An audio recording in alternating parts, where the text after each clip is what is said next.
Powered by Righteous Media.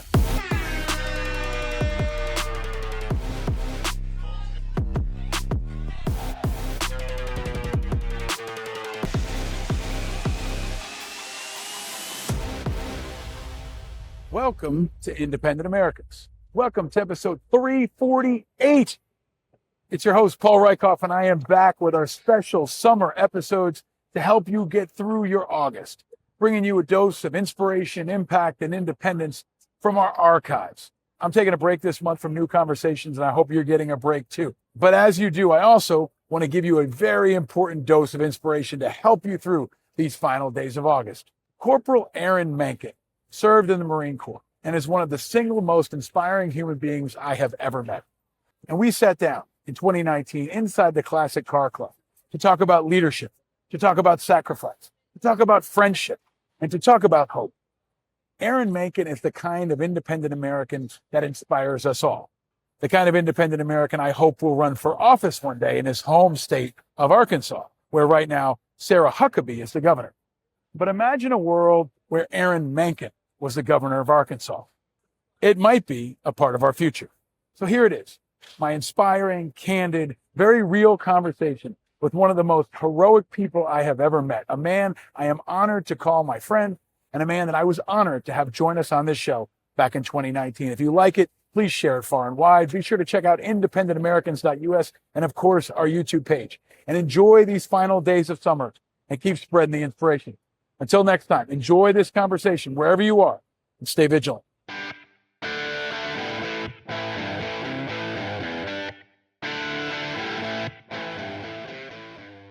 Ladies and gentlemen, angry Americans worldwide, we have an incredible guest today. Absolutely incredible. One of the people I have been most looking forward to talking to since I created a show, before I even had a show. The great and powerful Aaron Mankin is in the Classic Car Club, New York. Welcome, my friend. Love it. Thanks for having me. Thanks for having me out here. Yeah, this is great. Yeah, what do you think of this place? Oh, phenomenal. Top shelf. This is beautiful. This is beautiful. Yeah. Top shelf. Yeah. Now, I said you're the great Aaron Mankin. You're also the good Aaron Mankin. No. Really, I mean it. You're a good person. And every time I'm around you, I feel happier. I think anyone listening to this discussion today is going to feel happier. How do you do that, man? How do you do that? Is it just natural? Were you born that way? Like, I got to ask you. I know I'm kicking it off with a tough one. But no, I think anyone who's survived adversity, has been through something, has a unique perspective on not just their life, but life in general, right? And which direction you go, and understanding that it is what you make it, and the power you have to make one choice over another. And that's where my recovery really started, was, not letting some guy who picked up a shovel and buried a bomb and tried to take my life dictate who I'm going to be for the rest of my life. That's a choice I get to make. So excellent. Yeah. The choice you also get to make on Angry Americans is what cocktail you prefer. And so tell folks what you've chosen and why. Well, what we have on the menu here is some Blanton's. All right, Blanton's is just beautiful on the rocks, straight up. You don't want to, you got to enjoy all the layers, right? We, I was just turned on to it about 2 years ago. I had some family bring a bottle, super rare, hard to find, get nowhere, and we polished it off and just had a great time. So you know a little bit about the brown liquor. I mean, you actually said your drink of choice is Crown. You tell folks. We call it VCR, Vanilla Crown Royal, and Sprite. And it's not. It's you would never put those two together. I'll tell you, it's magical. It's dangerous, is what it is. It's magical, but of course, Marines know a little bit about drinking, and we were founded in a bar, so it's kind of our thing, part of that culture. But when it's becomes, or it's in certain places or times, it's patriotic to buy me a beer or get me a drink. Then embrace that. I don't know if there's anyone who's been given more free drinks in the world, maybe, than Aaron Mankin. I think it's a testament to your fortitude that you're not a complete alcoholic. I mean, I honest to God, like everywhere. Have you paid for a drink in 10 years? I mean, maybe you've insisted on paying for it yourself. I try and pass it on. I get people, they'll want to pick up a check or buy my meal or, hell, when I was at the burn unit, I'd have Americans come up and say, I just had a gastric bypass. I got all this extra skin. Could you use it? Can I give you the skin off my back? Literally. Yeah. Just whatever they could do and give. And it's been incredible to see great Americans just step up and do whatever they can. So I want to get to your story, which I think is now the stuff of legend, but you handed me your business card, which is pretty fucking cool. It says Aaron P. Mankin, and on top it says APM, which is kind of like, it looks like BIG, AOC, like you got the 3 letters in a very strong way with 4 stars. You're a corporal, but you promoted yourself to 4 stars, so I appreciate that. And it says Advocate, Patriot, Marine. And I think that really embodies who you are. And then on the back, it's got the longer explanation. United States Marine Corps Combat Correspondent, Purple Heart recipient, Congressional Military and Veteran Liaison, UCLA Operation Men Board of Advisors, Sheepdog Impact Assistance Board of Advisors, Keynote, and then maybe what I want to pivot off of, your email that I think you've had for as long as I've known you, which is scars are not forever at something. I'm not going to tell them exactly your email, but it's been scars are not forever for as long as I've known you. No. Can you talk about that last part and why you picked that and why it's kind of one of your mantras? That was something I embraced very early on in my recovery back in 2005. Waking up, my face was gone. I got my face blown off and didn't look like me and had to deal with a lot. And I'd even, take my arm, I'd raise my arm up, cover my face. Now I could see where my eyes. And, I had my Wiley X's on, I had my goggles on, so my eyes weren't wounded. And I still kind of looked like myself, or I could see myself again. And had to remind myself that these scars are not forever. And the faith that I had that I would get better. And it's become so much more than that when I meet people and I share my story or don't. I just meet someone for the first time and they kind of begin to look past that. They may see the scars at first, but that's not all they see. There's more to it than that. And so even if, in a brief moment in time, we get a chance to connect and share stories, the scars may be what engages us or what gets a conversation started, but it's so much more. It's beyond that. So, it may be where we start, but it's not where we end. We move on. So I love that. And this is kind of the interesting part about podcasting, because folks are usually watching you on TV and they see your face and they see your wounds, right? And they see your scars. Right. But on podcast, you can't see them. Now, we're going to have a video online at angryamericans.us, and you can see me and Aaron running around here, drinking brown liquor and driving fancy cars. But I think your voice has become so strong over the years, man. And you and I first met. I want to tell this story. You remember where we first met? I know exactly where we were. So maybe right up the street. Yeah, because you texted me on the way over here to the car club. You said it kind of feels like the first day we met, and it's not far from where we met. And you want to tell a story, or you want me? We were both working some media on Veterans Day week.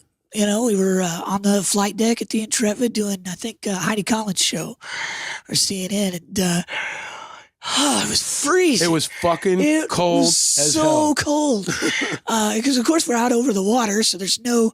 and we were just huddled up underneath the stairwell trying to find some cover from the relentless breeze. It's an old World War II aircraft carrier. Yeah. We've done a lot of events on together.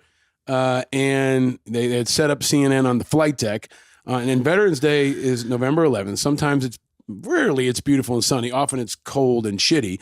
And this was especially cold. This was like frigid, wind going. Brutal. And I don't think we had actually been introduced, but we were in this tiny metal stairwell. Yeah. Right? It feels like a submarine. Right. Just two dudes shoved into this little stairwell, just shaking, trying to get warm. Right? It's like, hey, what's your name? How you doing, buddy?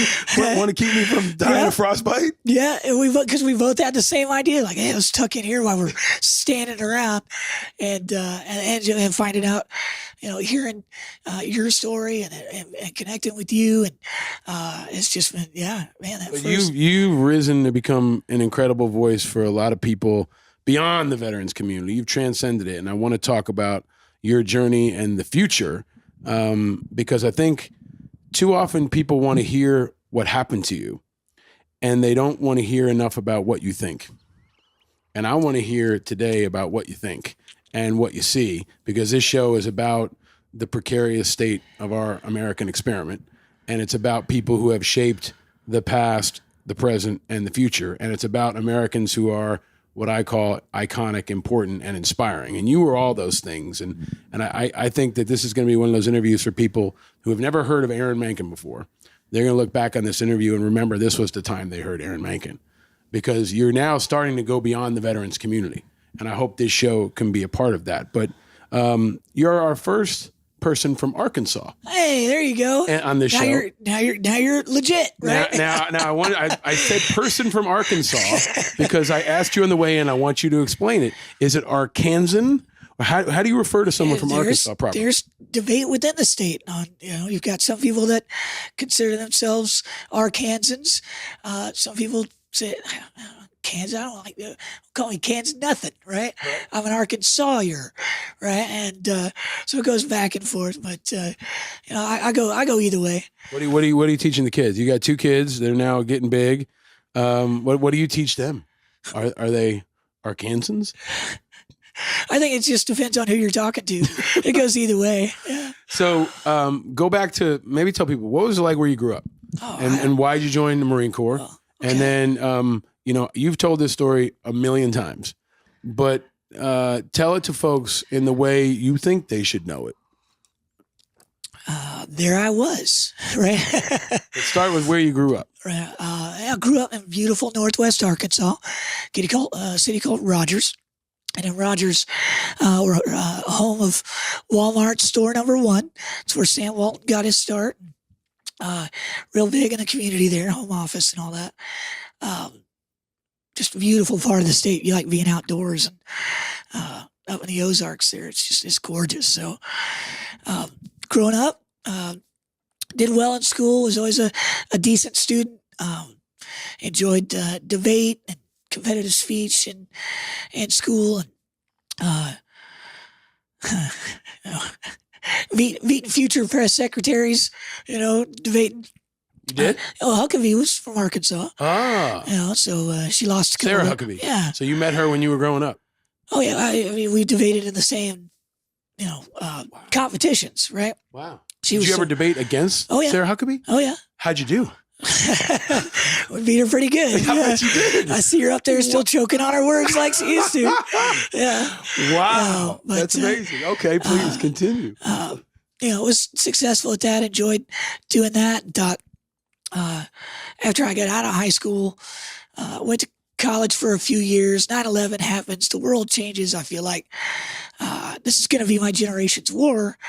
I need to do something, right? This is 2003 when I enlisted. And we were being sold a war that was righteous. That was, those of us that believed in, exporting democracy, that's something we can get behind. Let's take this to the world and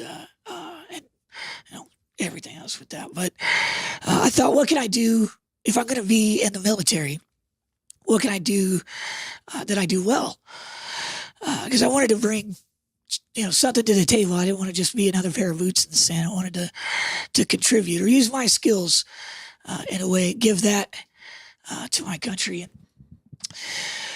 And decided to be a combat correspondent. So joined the Marine Corps 2003 and did my training. And was forward deployed to Fallujah in 2005. Telling stories, trying to make Marines look good, getting the news back home about what we were involved in, telling stories about, getting Girl Scout cookies. When Pope John Paul II died, having a service there in Fallujah, Marines response to what else is going on in the world. And then, of course, the kinetic side of things, combat operations, hard knocks, and was Operation Matador. in early May in 2005, and with a group of Marines from Lucky Lima Company, 325, and we did some house-to-house operations up near the Syrian border, and we were at the time on the heels of Al Zarqawi, who would later become, Father ISIS, and so we were rushing through there. And sure enough, I was done. I got all my evidence. I got everything I needed to come back and tell the story. And I thought, with what little time I have left, I'm going to go catch a bird. I'm out of here. With what little time, I'll get some more B-roll, right? So I slide in another tape, right? Tape, 2005, right? Throw another tape in, start filming, just our movement, just, over the terrain, all our vehicles, and boom. Rolled over an IED, threw a 26-ton vehicle 10 feet in the air. The guys behind us said they could see the track in front of us.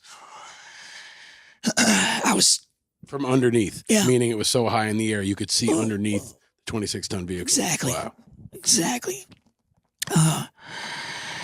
And boom.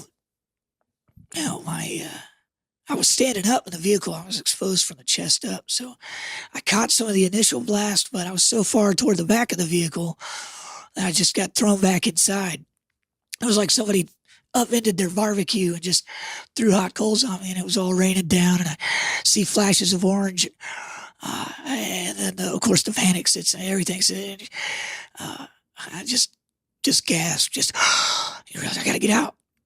By then, one of our sergeants had muscled open a little hatch there in the sunlight, trickled in. I got my target. I just dove out, and hit the deck, rolled around for a while. My sleeves had caught fire. My face was on fire, and I roll, and thought, check, stop. No, it's still on fire. Roll. And I had exhausted myself trying to extinguish myself, and I laid there and thought, this is it. And, they say your whole life flashes before your eyes. For me, ironically enough, being a photographer, I just saw these pictures, these images, these iconic images in my life of my family and friends, people worth fighting for, worth dying for. And as this peace came over me, I woke up to the sound of my fellow Marines yelling, put him out! And they run over, and they're diving on me, right? And they put the flames out, and I kind of snapped to. I kind of stand up. I wasn't wounded from the waist down. And I thought, I'm okay, right? Shock's in. I had no pain. I got to get back to my gear. I got to go get my mission, go tell this story. And on my way back to this inferno that I just narrowly escaped, Doc grabs me by the collar. Corman grabs me and says, "You're hurt. You need to come with me." And that lesson right there teaches me a lot. I share that with people. And sometimes you don't know how hurt you are in the moment, and it takes someone else to come up and say, "Hey, I got you. Come with me. I'm going to take care of you." And I've witnessed that over and over in my experience and in this space since then, going on 14 years now. So. It's been so second and third degree burns from fingertips to shoulder blades. All right, my flak jacket saved my core, and then my face, my nose was burned, my ears were burned, scar contractures around my mouth were so tight. My mom had to feed me out of a funnel for weeks, just to get food in me, and it's been nearly 70 surgeries altogether. So 70, sir. And I've seen you kind of every couple of months since then. And your face has literally been reconstructed, right? And it's beautiful. It is. I mean, I would tell you, brother, because I love you. I mean, I think it's more beautiful than any other face I've ever seen, because you need to zoom in on this. Is there a zoom? But also, this is no shit, because the work that went into it. I mean, like, the amount of pain you've had to endure to have a face, right, is unimaginable. Just for a moment of levity, tell folks the story of when you and I were at the Playboy Mansion. So we were. That we're one time, we're gonna right? take an off ramp. There I was at the Playboy Mansion. We've been on some weird experiences together. It's crazy. You've had a much more Forrest Gump kind of experience over the last 10 years than I have. But occasionally they've intersected. And at one point we ended up at a fundraiser at Hugh Hefner's Playboy Mansion in Los Angeles. And you are a funny motherfucker. Like, you know, and I think it's important. I've known a lot of folks who've been pretty severely wounded. And what I've found is that, you know, what it can do is magnify what's inside of you. That's true. And you learn that in the burn unit. You know, if you were an asshole before, you're going to be a burnt asshole. It's not going to make you a better person. That's right. Yeah. That's right. And if you were charismatic and you were funny, it's magnified and it's intensified and it's in some ways kind of calcified. But tell the Playboy Mansion story. So there I was at the Playboy Mansion, right? We were with the Thalians, their 55th fundraiser, and that year they were honoring Hef as Mr. Wonderful, and got a lot of just a lot of Hollywood in the tent outside us, you know, right outside the mansion. Huge party with Slash on guitar, Sugar Ray I think was there. Who else? Comedians, and it was just it was a party. It was crazy. And that evening they were benefiting Operation Mend, and it's.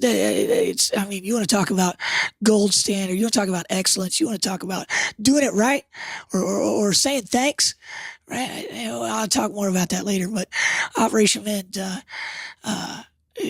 is a group at UCLA Medical Center. It does facial reconstructions, does a lot of heavy lifting for the guys and gals who come back. That, you know, you think about, you know, losing an arm or losing a leg. You never think about losing your face or giving your face for your country. And Operation Mend stepped up and filled a void that was needed. And so Italians are going to do this big fundraiser for Operation Mend. So they show the video. It's powerful. You hear from these warriors that, you know, had given up so much, and even on themselves in a lot of ways, or finally accepted the way that they looked. And, you know, I'm okay with that. So anything on that's just better. And you see the light come back in their eyes. You know, you look at the pictures online, the Operation Mend website, and it's powerful. Yeah. It's powerful. Yeah. So they show the video, and the room's kind of heavy, and I jump up. I'm in my dress blues, right? Medals dangling, looking good. They hand me a mic, and I want to say thank you to them. Let them know what you're doing here matters. Thank you for your support. And at the end, I turned to Hef, sitting right up front, right there. And I thanked Hef. I said, Hef, I just want to thank you for letting a couple Marines come and have their way at your place, and, you know, have their way at the bar. We're having a really good time. And, you know, I'm just surprised at how comfortable I am here, being surrounded by so many people who have had as much plastic surgery as I have. And the place lost it. Standing ovation. Yay, yay. I didn't know what to do. I was, thank you and good night. Mic drop. That was it. I left, yeah. A front row filled with Playboy playmates of all generations, some who were, you know, decades past when they were playmates, and it was Hollywood. I mean, there was more plastic surgery in one room between Operation Mend and Playboy playmates than maybe any other location in American history. Right? Crazy. It was crazy. Yeah. Well, I can't say that ever. I don't know when I'll ever get to use that line again. I gotta say it. That's why I wanted you to tell that story, man. And you know, the first time I went to Operation Mend, I went on a tour, and it's this incredible project at UCLA Medical, which is one of the most innovative medical centers in the world. You know, it was led by a Vietnam veteran and founded by the Katzes, Ron Katz, the great philanthropist and patriot. And on a very basic level, they had been doing plastic surgeries. They had been doing boob jobs and facelifts. And I heard, you know, Dr. Miller, right? Dr. Miller? Yeah. Tell the story. You know, he was a Vietnam veteran. Right. And he had been Bronze Star recipient. And he had been doing boob jobs and facelifts. And the war was happening, and guys like you didn't have a face. And he said, boy, I have a skill set, and I can apply it to these men and women coming home. Well, and we came home with that need. Yeah, and, because the Army didn't finish the job, right? They would explain this. They would get you good enough to live, but not good enough to to be able to open your mouth wide enough to eat a hamburger. Functionality. Right? Functionality, right? Or to be able to, Octavio Sanchez, one of our friends and dear colleagues, an incredible human being. He said he just wanted to be able to pick his kids up at soccer and not have the other kids make fun of his dad. Yeah. Right? Like things that I think other people take for being able to close your eyelids. Right? Like so many different things that I think people take for granted. But the innovation is what blew my mind. And when I was there, they were doing hand transplants, right? Which are now like Frankenstein, like right? yeah, legitimate. Cody Azari out there is a magician. Dr. Azari is I hope will join us at some point on the show. And they were doing penis implants. They were doing penile reconstruction, which was important because people don't understand how many people got blown up below the waist. And I was reading, I think it was just a few weeks ago, at Johns Hopkins, they completed the first successful penis transplant. Penile transplant, yeah, right? Penile transplant. Yeah, and that's it is truly sci-fi. I watched them take skin from an arm and the veins from an arm and reconstruct and fashion a penis, and they had been doing trans ops as well, right? For people going through trans surgery, and just to see this connection and this rallying. And every time you guys came to UCLA, you'd kind of go out in LA. Melanie Gideon, who was one of the most incredible patriots we've ever seen. She ran Operation Men for a long time. She was the boots on the ground. She would pick every one of you up. And you would go through this weird situation where you go to a surgery, right? You come out of Arkansas, and then you sit courtside at a Lakers game with Jack Nicholson. Right? Yeah, crazy. So what was that like, man, to go through those worlds and on some levels, man, to be defined, to have so much of your life defined by that moment and that injury. And to, frankly, don't you get sick of telling the story? No, I don't, because it's, that's. I know it's painful. I know every time you tell it on some levels, it's painful. And you're giving, I want to thank you for sharing the story, because Bob Carey told me every time a Medal of Honor recipient tells a story, it hurts. And you're pulling it out of you and sharing it. So I want to thank you for that, but also give you a chance to explain what you think about that question. Thank you. Well, Operation Men was birthed out of this need for facial reconstructions, because the system that we were placed in at Brooke Army Medical Center was just not equipped to handle what we needed. Right? They had surgeons, but these surgeons weren't board certified plastic surgeons. So Operation Men stepped up and found the need, filled the need. And but you don't get tired of telling that story. That story, because there's so many elements to that story of the event, of the incident. Yeah. No, for one, I was a trained storyteller. I was there to tell a story. I didn't want to be the story. I became the story. So what do you do with that? I'm going to keep telling my story. And I know I've seen it. I've seen the benefits of just sharing with someone, or just being real, just saying, I struggle, I hurt too, right? Or they see my scars, they're already to that point. They want to know, they want to know more about it. They want to engage. So there's a chance to educate there, right? And I embraced that. I was a substitute teacher before I enlisted in the Marine Corps, and I always thought I'd use the Corps, to get back into the classroom. And here I've been given a story, I've been given a platform, I've been given opportunities to continue to share that story and educate other people about not just our experiences, but in sharing those stories and giving other people then they want to reciprocate. They feel like, okay, it's okay to tell my story. And yes, it hurts every time I tell it, right? We gave 6 Marines that day, some fathers, all sons. And I'll never forget them, right? They're with me always. And in sharing that, they're always alive. And that's how, a lot of time around this time of year, people want to say thank you. They want to do something. They want to find out, how do you do that? How do you do that? You're asking yourself, how do you say that? How do you do a sacrifice so sacred? How do you live? How do you say thank you to that?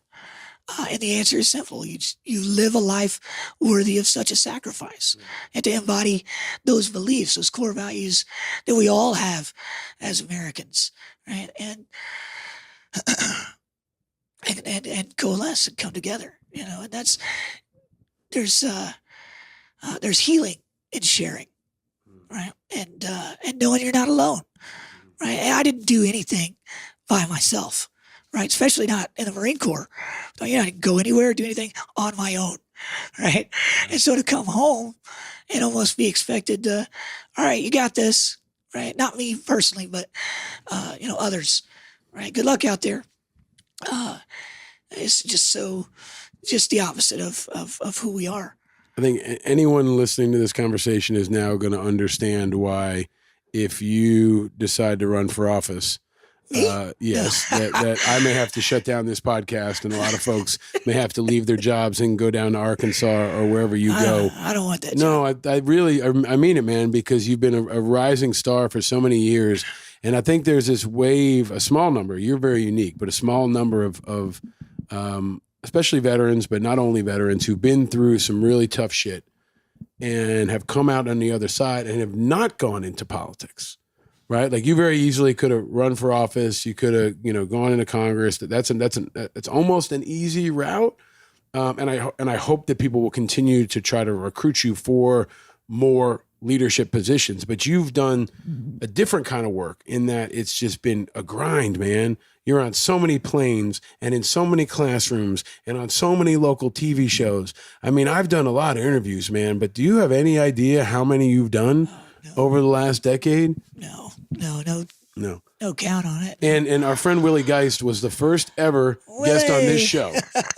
And he's been a tremendous advocate for Operation I was Man. with Willie last night. He came out to celebrate with us and continue to support Operation Man. He's on our board of advisors there. And he and his wife, Christina, and their kids they're beautiful people. They're great human beings. Yeah. We earlier said that maybe Willie could run on a ticket with Wes Moore, but he might maybe run on a ticket with you. And then you lock up the South, too, which would be, Sara Huckabee be shaking in her shoes if you ran. So going back to Arkansas, I want to ask you a question. I asked Willie, a question I ask everyone. Aaron Mankin, when you were growing up in the Ozarks, Aaron Mankin, what was your first car? Oh, God, my first car was a sky blue 91 Dodge Spirit. Really? Yeah, magical. Magical. Good times.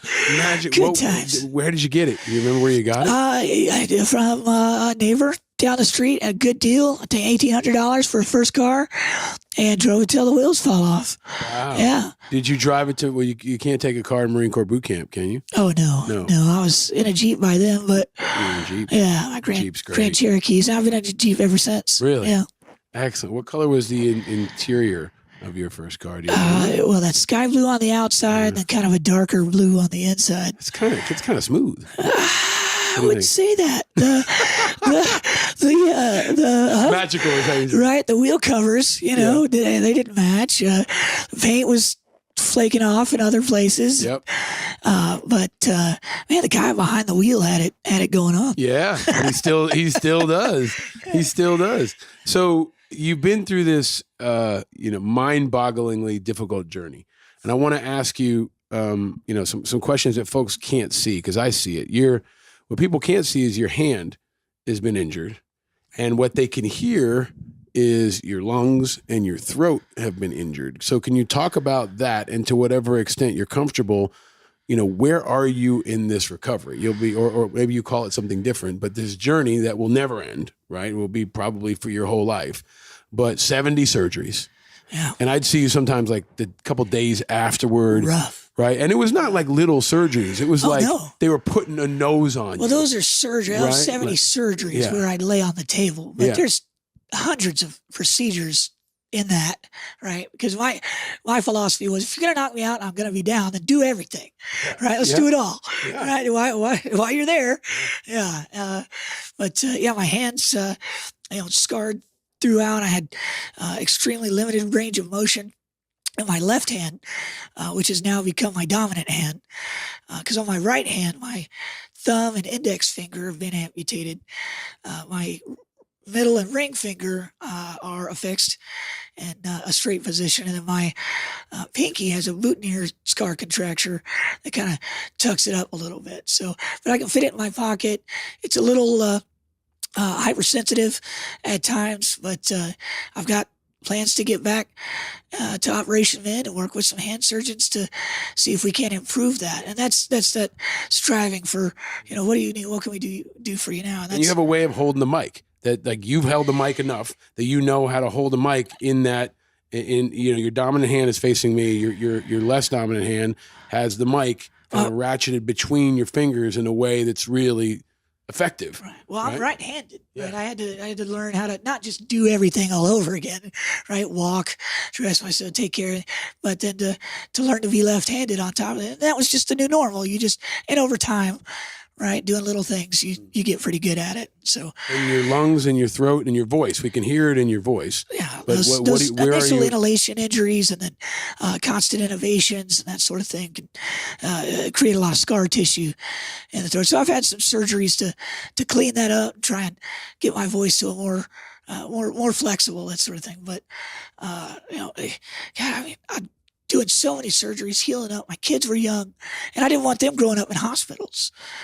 So I took some time off, and I thought, I'll come back, heal up for a while, and do some more surgeries. And that was almost 6 years ago. Operation Mend's 12 now. Amazing. And to see that grow, And you are you are literally the face of this program, right? And as you've improved and grown stronger, this program has improved and grown stronger and gone national. Well, we've learned a lot. We realized very early on we couldn't just focus on the scars you could see and not acknowledge the ones you can't. And so the program ballooned into this all-encompassing care. And we include, caregivers, the support element for the warriors when they come in, because we know how important that is. We can't bring them in, do what we need, and then send them home and have their support element unaware of what we're doing. So having all that communication has been invaluable. And, the element of the Operation Mend that is, if the surgeries and clinical side, if that's the heart of what Operation Mend does, the soul is the Buddy Family program. When we go out for surgeries, they pair us with a family in the community. So when a family who volunteers to open their doors and have someone come in and just be there, be a phone call away if you need anything, or get you away from the hospital during some downtime, either take you out to dinner or take your kids to Disneyland or something to create a positive experience while you're there, and know that people care. And to give that opportunity to any community is only going to enrich all the people involved. So it's been powerful to see. In some ways, it's kind of really perfect that it is right next to Hollywood, right? Because, for the family and for the kids, it can be kind of a vacation. You can go to a Lakers game. You can go to the beach. I'm so glad Dad's got surgery this week. Yeah. Right? You can go to the beach, right? Yeah. And you're in there getting cut up for the 70th time, and the kids are at the beach. But I mean it. Like, if you had to go to, a cold ass place in the Midwest or somewhere else that didn't have Disneyland down the street, it'd be a little bit trickier. And I think what I've seen too is that it's a very patriotic community. I think California sometimes gets a bad rap in politics, but Southern California in particular has more post 9/11 veterans than anywhere else in the country. From LA all the way down, especially in San Diego and South, tons of Marines, tons of retirees, tons of students. But Aaron, you've kept this incredibly positive attitude. I remember seeing you speak when you've literally had a hole in your throat. Yeah. Right? I've never seen, the shit that you've pulled off, right, is unbelievable. Like the way you're such an incredibly dedicated storyteller and a performer on some levels. Anybody who's been in front of a camera knows that there's an artistry to it and a performance to it. But your ability to pull it off, and make it look easy is spellbinding to me and so many others.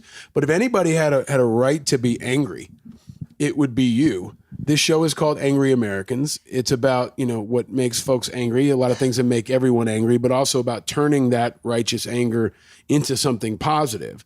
And I don't know anybody who's done that better than you, but on a very basic level, we all get angry. So Aaron Mankin. It's okay to be angry. Yeah, Aaron Mankin, what makes you angry? That's a good question. It's a great question because I don't get angry often, or I don't spend a lot of time in the angry space. Try and either distract myself or move on to something else that's more positive. But it's been a journey to come home very early on in the war when a nation was still very excited to care and be involved with warriors or just military in general. A lot of momentum, right, in our community at that time, to come home and witness that, to board a plane and have some first class passenger, some citizen say, "No, you sit here. You sit here. I'll go." Right, just give their seats or give any way they can. It's been incredible to see. What makes me angry is how that's waned. How we see, maybe the constant barrage. Now that we're in your face all the time. Now that we have a presence. Right now that we've been lifted to here, and you see us more than maybe you did before. It's easier to kind of glance over. It's easier to look past or ignore it. When the need is just as great as it's always been. And I get angry when we forget ourselves. We have these events. We got a day, so many days to remember. And again, some people, it's just routine, and they forget themselves, or they'll say thank you as an empty platitude that stops there. It doesn't go anywhere. It doesn't do anything. It's no good. So empty platitudes make me angry. I'm tired of hearing thank you when it doesn't mean nothing, doesn't do nothing, doesn't help nobody. But we should be thankful. You should say thank you. Don't get me wrong. Say thank you, but it needs to be gratitude, right? Right, and that gratitude is action, right? Manifest. And there's sacrifice that makes us grateful, right? That gratitude calls us all to serve, and in that service, regardless of where you find yourself, do something. Right? If you don't fight there, if you don't go there, if you don't serve there, serve them. Serve those that do. But everyone should do something. That gratitude, right, makes us called to serve. And in that service, we're united. In that that brings us together. That's our tribe, right? That's us being us, doing what we do. We forget where we came from and how we all got here, how our diversity is our strength, how e pluribus unum, from anyone, right? So I just, because we have to, we can't, lest we forget, right? From lest we forget. And that's a warning. That's a warning of the things to come, of the doom of what we're trying to create if we forget, lest we forget, who we are, where we came from, what we do best, why we're here, for when it matters most. And it matters most for the next time. There's always us. There's always a them, right? We've been creating veterans, service members, since the birth of our nation. This is not a new thing. For us to continually be struggling to provide for the men and women we call heroes is unacceptable. It's unacceptable. I feel if more people were aware or took the initiative to educate themselves, go out, meet a warrior, shake their hand, say thank you, and ask them, would you survive? Right? Give them a chance to tell their story, right? Let's see, lest we forget. Thank you, brother. So, thank you for sharing. I'll keep trying to remind us, right? And I feel like part of that's the burden of being a survivor from the battlefield. You have to carry a different burden, right? I didn't leave that war. I didn't come home early and expect to be fighting a different war on the home front for years, storming Capitol Hill, slapping senators, trying to affect positive change in policy. Hey, yeah, I'll scream till my voice is gone. Right? You hear me now? Right? And you have been heard, I think, but it's starting to echo. You and I have been in the White House together. We've met with some of the most powerful people of all parties in Washington. And there was a speech you gave when you accepted the IVA Veterans Leadership Award that had elements of this answer you just had, where everyone stopped. Everybody stopped. Folks who were just listening to that answer from you maybe pulled over their car, maybe put it on pause, maybe pulled the kids in the room and said, you got to hear this man speak. Because, Aaron, you take people to church. You do. You take them to church in a way that is so powerful. And we've been making veterans, from the beginning, but veterans have also been coming home and continuing to serve, and that often includes politics. So I want to ask you about your future aspirations. And again, I think too often people ask you what happened to you and not what you think. So I want to ask you, what do you think of the president? And what do you think of this state of affairs in America right now, far beyond veterans? Yeah. Well, grew up. I was always told that my parents were always told that I would he's going to be a preacher or a politician, yeah. And I'm humbled just to be a patriot.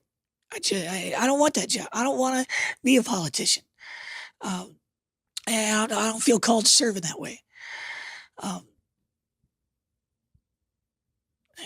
As far as the commander in chief, even when I was in active duty and got sent to Iraq, part of that service, part of that servitude, part of being a servant, you give up a lot. You give up a lot of freedoms that you have, because at that point, right, being in Fallujah, trying to debate policy or execution at that point was mute. So you kind of take yourself out of the picture and do your job, do your mission, get home. But you're in it now, and I appreciate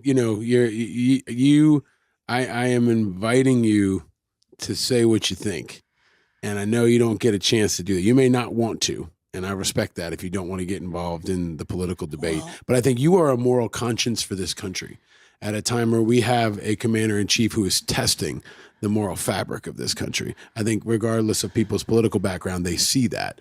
And people are divided, and it does come down to leadership. Every time you walk in a room, Aaron, you set a positive tone, right? Which is what we need more of in government, and politics is getting nastier and I think infecting the tone across this country. If everybody woke up to a press conference from Aaron Mankin every day, America would be a better place, right? We wake up to a press conference with, Sarah Sanders and Donald Trump. It's a crapshoot, man. And half the country is going to be pissed. But like when you see him, what are your thoughts on him as a leader?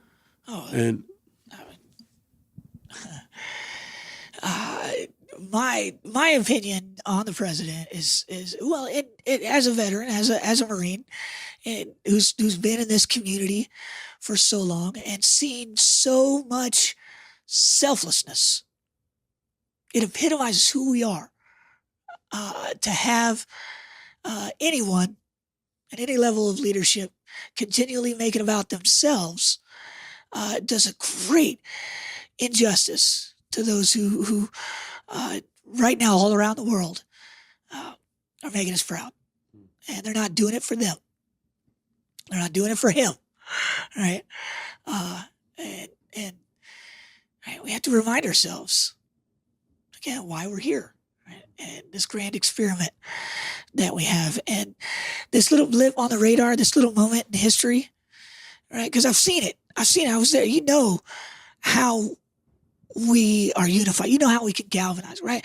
I hate to think that it's going to take another tragedy. It's going to take something so terrible that we all suffer together. We all feel together and remember where we were and promise each other again not to forget. Again, not to forget, and bring us together and move forward. And we've had good presidencies, we've had bad presidencies, but this community has continually looked out for each other, continually provided for each other. And I hear the static, I hear the noise, I hear the chatter over the airwaves, and all the attention he sucks out of the room because he demands it. Right? He needs that to continually feed his machine by design, right? It's all by design. It makes me angry that at a time of Veterans Day, that we're not talking about veterans issues. We're talking about the guy in the office, making it about him, and it's incredibly disappointing. So you were at the Veterans Day parade here in New York, and he came.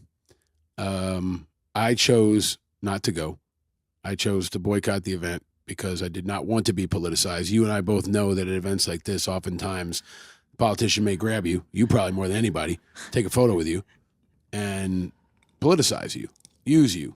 Oh yeah, I've had people steal my picture offline and, do it for this party or that party, just get used, And I did not want to do that. And so I chose a different route. I respect the folks that wanted to go. I respect the folks that didn't go.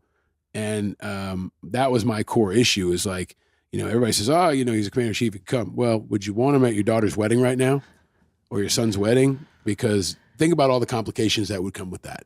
Think about all the people you have to explain it to. Think about the folks who just won't come. Think about the folks who'll be excited. But it will make the wedding about him instead of about the bride and groom. And that's what I felt like happened at the parade. But you were there. How did you feel about him coming to the parade? Just that it was different. Again, just that anytime you have the president on deck, it changes how things flow, how things work. Right? It certainly didn't make anything easier. Didn't make anything better for anyone that was there. But my experience when we got out of the subway, we got topside and started finding our way. You're walking through the streets of New York, and everywhere they want to say thank you. They want to show their appreciation. They want to give you your love. He had no impact on that whatsoever, right? People need to say that, and they did exactly that. So walking up Fifth Avenue like a boss with our Operation Event crew, right? Beautiful day, smiles on my kids' faces, right? Getting to experience that, getting to see people lining the streets, shaking their hand, welcoming people home. It was powerful day. And they put us right in front of the Marine Corps band, right? And they're playing the Marine Corps band. They play our song. I mean, every block they start over. We got 5 Marines. We got to lock up. Wait. Stand at attention. Sing our song. You wanted to be in front of Slash or somebody different. You heard the Marine Corps band song probably than any other human being on the planet who's not in the Marine Corps band. Aaron, a lot of the folks who listen to this show don't have a political home. They are unaffiliated. They are independent. I've seen, especially in the veterans community, but nationwide, they are a growing force.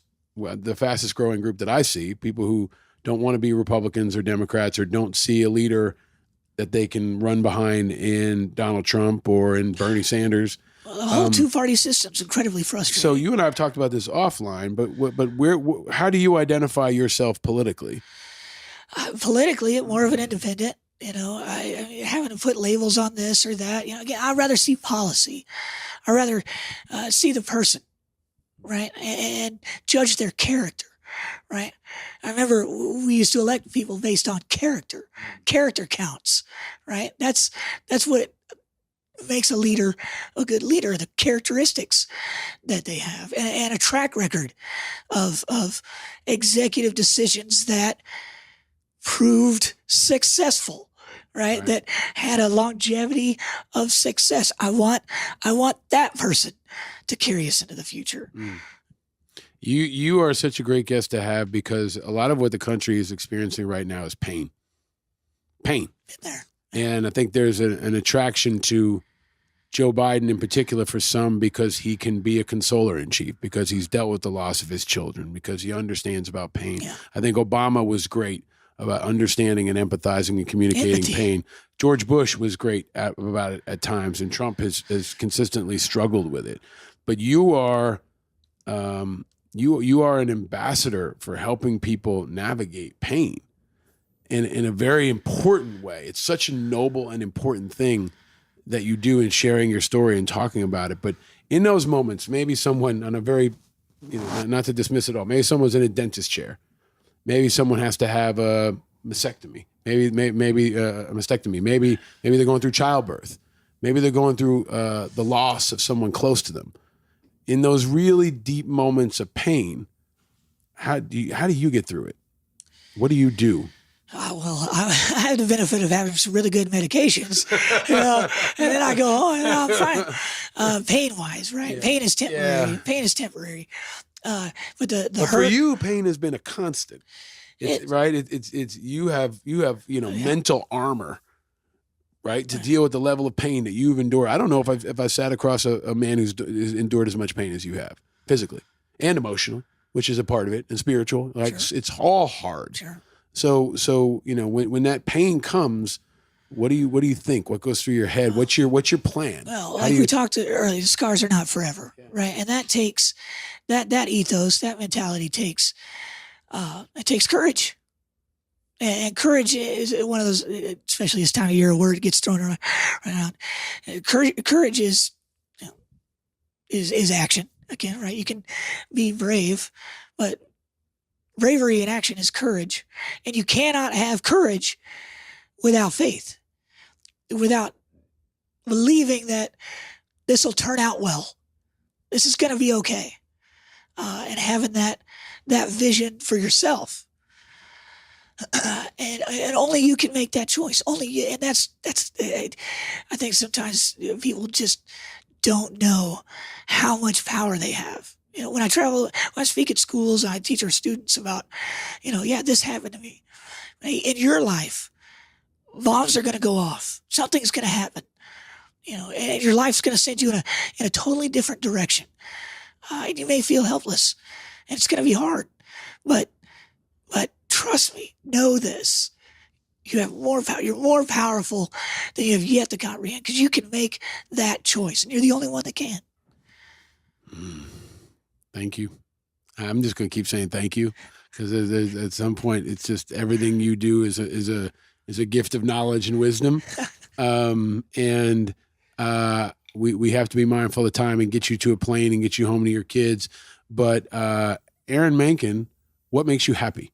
What makes me happy? Well, my kids make me happy. Bringing up my kids, Madeline and Hunter, my girl Elise, her love and support, her boy Jackson, and my family, my support element, everyone I've got in my community.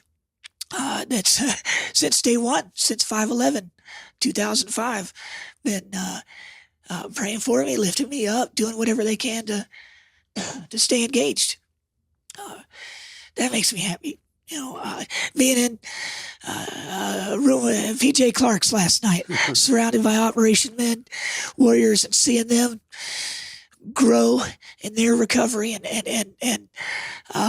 being around all these people that I've come to love and call my family. I had to sit there for a second, catch my breath. I'm really happy right now. And I love seeing people come together and doing something they didn't know they could do, or didn't know if they could pull it off, but they tried, and there was success, and we learned something, and we're all better for it. And just, there's so many examples all around the country, all these organizations, all these groups, putting years under their belts, and laser focusing their missions. And there's so much room for people to get engaged, to find whatever your niche is, whatever you like, whatever, pick it, right?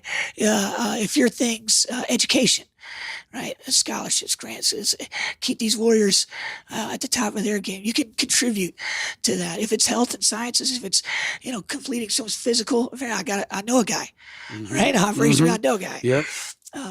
If it's equine therapy, if it's, whatever it is, there's no excuse to not serve. Zero. And you are a happy guy. And I my favorite part during Veterans Week, it's grueling. It's tiring. We're out there. It's a lot of pain. It's a lot. This is the finish line right here.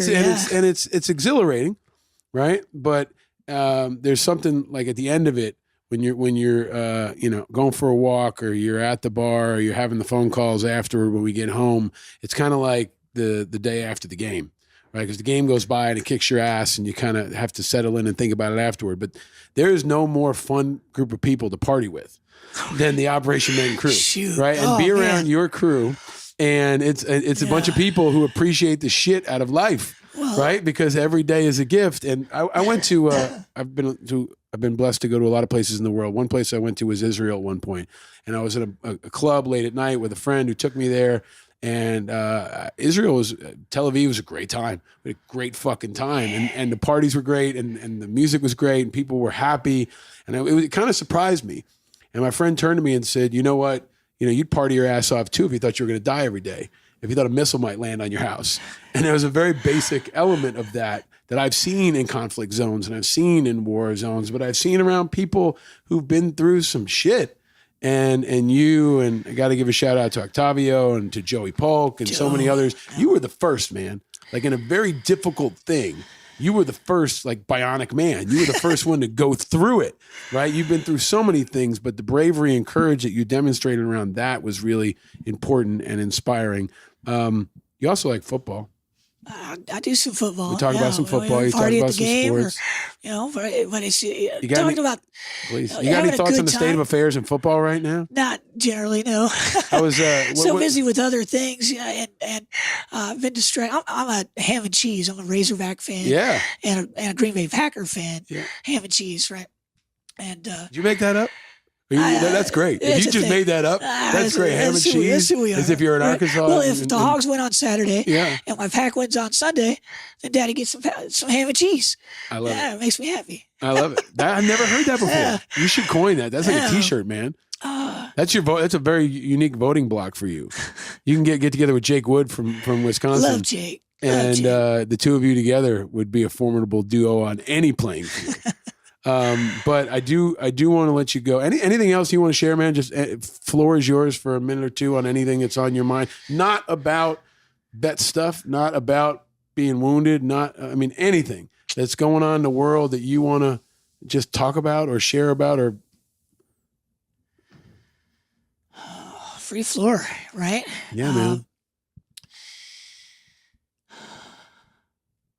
You talk about having a good time with the boys, in Operation Man, having a good time with that crew, and something to be said about that. People who I think have suffered a lot, been able to pick themselves back up, and have that perspective, and look forward to a good time. Because I don't know if it just means a little more, or it's just something a little richer about it, but tastes a little sweeter, knowing that you still can celebrate. You still got good reasons out there to slap a smile on your face. And things that just make you laugh, things that other people might see tragedy, and you find some humor or something. And I tell a story about my son Hunter when he was about 3 years old, and I'd come back from some operations in UCLA, and they had outfitted me with these prosthetic ears, beautiful ears, hand crafted, molded, hand painted, look good, right? Hollywood prosthetic stuff. So I'd glue those on in the morning, right? So I'm there in the morning, getting ready, going through my routine, putting my face on, right? Literally. And my son comes in and hugs my neck, tells me good morning. I turn around to finish what I'm doing. I noticed my ears are gone. So now in my house, at the top of the stairs in my door, yelling at my 3-year-old, you bring your daddy's ears back here right now. Right? I know you heard me. You got 3 ears. I know you heard me. Get up here. And little things, man. Little things are huge sometimes, and having that perspective, or having somebody in your life give you a little perspective, is something I think that's or a value that we've let slide away from us. So if I can be a part of that, I've always said, even before BC, before the Corps, when I was young. In school, kind of asked early on, if you had $1 million, what would you do? Or if money was no option, what would you do? What would make you happy? And for me, I always thought, man, if I could travel and speak, I think I'd love that. And here I am with a story to tell, and that's my passion. That's my passion. So if I can keep doing that, if I can get out there, if preachers and politicians are making all the money, how much can a patriot make to That's right. show up and tell some stories and try and educate a little bit? Well, your stories and your wisdom and your inspiration are a gift, and they're a gift to anyone who's listening right now, anyone who's heard you before, anyone will hear you in the future. This is an interview I think people will go back and listen to years from now. You are a conscience. You are a total fucking badass and a great inspiration. And I don't even know who's running for governor of Arkansas, but if you run, you're going to crush him or her. And speaking of gifts, before I let you go, we have the giving of the gifts. What is this? This is part of the show. You haven't listened enough, and I will. It's not you have to flammable, go is back it? and listen to Willie Geist because he almost went to the. I'll hold your mic. Am I doing this? Yeah, hold on. He almost went to the Polish embassy by accident, which is a story that you can hear in episode 1. But first off, we got some swag for you. Nice. Some American made. It's good quality too, people. He's not skimping on the t-shirts. Made in America by Oscar Mike. You know those Yeah, guys? I do. Yeah, Noah and those guys out in the Yeah. Chicago Yeah, they're area. great. Oscar Mike, Angry Americans gear, so you can enjoy Good that. crew. And when you were having a Crown Vanilla and Sprite. I like how you just My peeps. now we got your peeps here. Now we got an interesting peep story.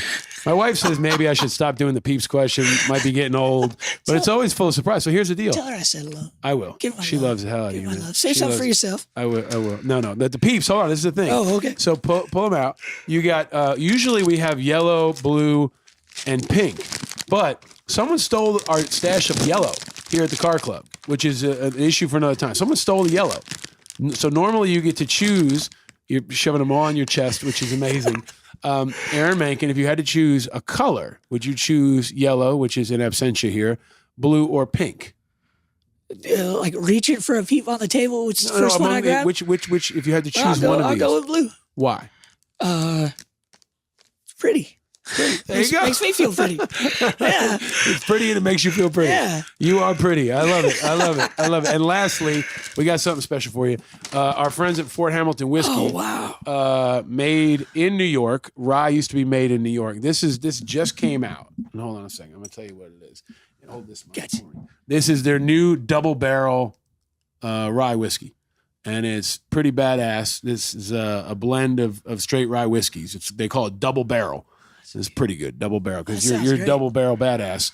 And this just came out from our friends at Fort Hamilton Whiskey, big supporters of this show and of military and you. veterans everywhere. And that's for you. You can enjoy it on the airplane or when someone steals your ears or anything else. But my brother, I love you. I'm so grateful for you. Every day I get out of bed, I feel like it's a better world because you're in it doing good stuff. And for folks listening, watch Aaron Mankin. He's just getting started. And for me, this transition has been fun because the gloves have kind of come off and now I can let my hands fly. And I know that that's starting to happen more with you. And this country needs you. This country loves you. But more important, it's fun to watch you rise, man. I'm grateful for your friendship and especially for being with me here today. Thank you, Polly. Ladies and gentlemen, the great Aaron Mankin. Vote for him, support him, follow him, hire him to come to your school or town. You can find him on the Operation Men website. We'll post some photos of that as well so you can see his incredible transition. He's going to take a Ferrari to the airport and fly back down to Arkansas in time for the game. Ladies and gentlemen, the great and powerful Aaron Mankin live from the Classic Car Club Manhattan. Thanks for joining us. All right, so here's my question for you, Aaron Mankin. Look at this landscape of cars. Yeah. Which one would you pick? Wow, is this like a psychological exam? No, I'm just fucking, everybody has their own favorite. You want to know what my favorite is? Of all these cars? That Lincoln. I fucking love that. I love it, right? Because they're not all, some of them are just classics. Like this Stingray is amazing. Mustang's pretty steamy. You want to sit in it? Yeah. Yeah, you do. You want to sit in it? Yeah, dude. Okay, so we're going to cancel Aaron Mankin's flight, and he's going to drive back to Arkansas in this. Look at this. That feels good, doesn't it? And it's kind of a midnight blue. It's not black. 63 Chevy Corvette Stingray. Amazing car. You look fucking good in that thing, man. Yeah, it fits like a glove. You look good in that Right thing, in man. there. You look good in that thing. All right, we'll get you one. We'll send that in the mail with the bourbon. To build in a down day to just come to my house and hang out. Love that. All right? Love that. All right, we got to make it happen. Make plans. I love you, brother. I love you too.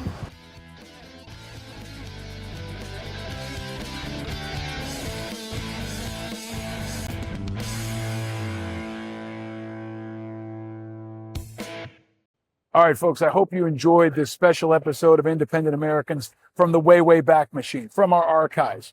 If you want to go deeper into the archives, check out independentamericans.us, and you can see episodes going back 5 years, including lots of really cool sit-downs inside the Classic Car Club with folks like Susan Rice, Pete Buttigieg, Meghan McCain, and more. Independent Americans is going to continue to bring you those 5 eyes all fall, all winter, and in the years to come. But if you like what you heard in this episode and you like what you've been hearing this summer, please give us a follow on social media. Consider joining our Patreon account at independentamericans.us and spread the word. Our movement is continuing to grow.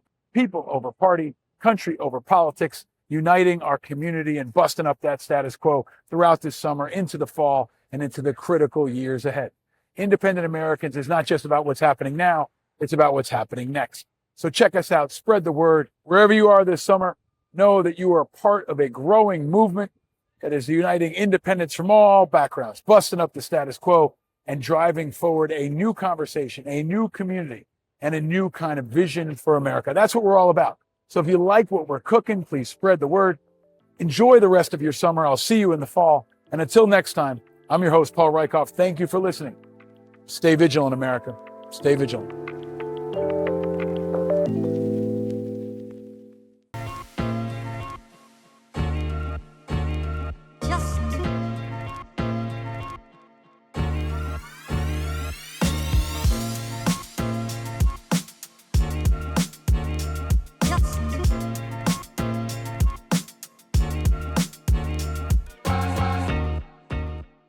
Powered by Righteous Media.